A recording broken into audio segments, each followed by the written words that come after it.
Options, Exercise and Devolvement. What happens to options on expiry? In this lesson, we will understand what happens to MCX commodity options on expiry. This is a very important concept because MCX commodity options are generally options on futures. That means when an option expires in the money, it may not simply end with a profit or loss calculation. It can also devolve into a futures position. So in this lesson, we will answer three questions. First, when is an option considered in the money or out of the money? Second, when does automatic exercise happen? And third, what futures position is created after devolvement? The current MCX exercise mechanism. Under the revised MCX exercise mechanism, all in-the-money options are exercised automatically on expiry unless the long option holder gives a contrary instruction, also called a do not exercise request. All out-of-the-money options expire worthless. An important point is that if the settlement price is exactly equal to the strike price, the option is treated as out of the money and expires worthless.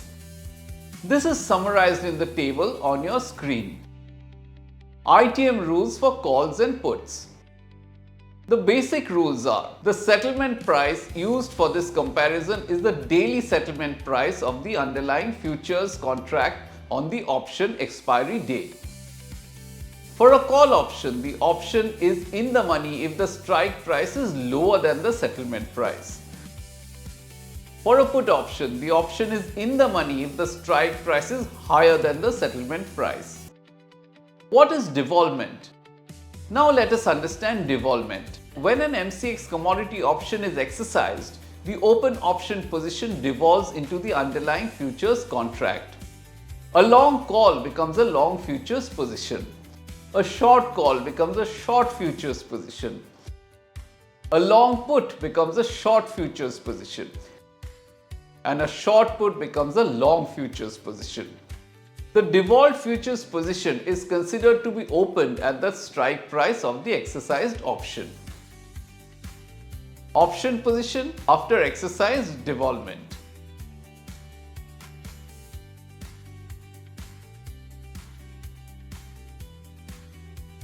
Please note that devolvement happens only for options that are linked to futures that result in delivery. Examples are gold, silver and copper. If the futures are cash settled at expiry, such as futures on natural gas and crude oil, the related options are also cash settled at expiry. There is no devolvement into futures. Contrary instruction. A contrary instruction means the long option holder tells the exchange, do not exercise this option. This is allowed only for in-the-money options. If a long option holder gives a contrary instruction, the ITM option expires worthless. That means the trader gives up the intrinsic value but avoids the futures position that would have been created through devolvement. This usually happens when the option holder feels there is limited upside and does not want the position to convert to futures. The do not exercise request can be submitted through the exchange terminal during the defined exercise period or through member file upload after close of trade on the option expiry day. Example. Let us see with examples how exercise and devolvement happen for call and put options. Example 1. Gold call option. Gold call setup.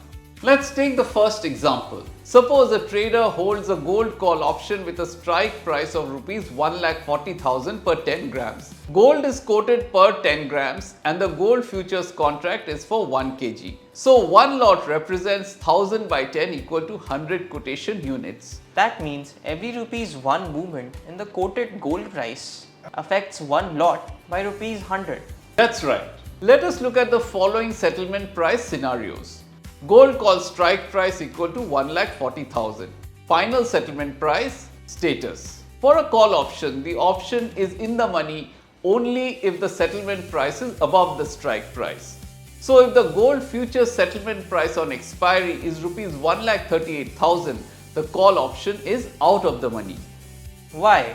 because the settlement price is below the strike price. The buyer has no benefiting in exercising the right to buy at 1,40,000 when the future settlement price is only rupees 1,38,000.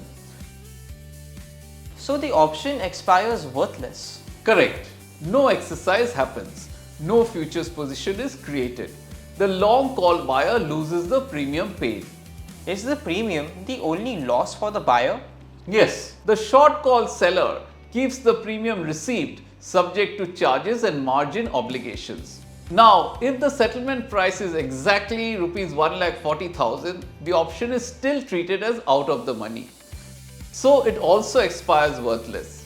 Now suppose the gold futures settlement price on expiry is rupees 1,42,000. Now the settlement price is above the strike price. Correct. The call option strike is rupees 1,40,000. Since the settlement price is above the strike price, the call option is in the money. The intrinsic value is rupees 1,42,000 minus rupees 1,40,000, which equals rupees 2,000 per 10 grams.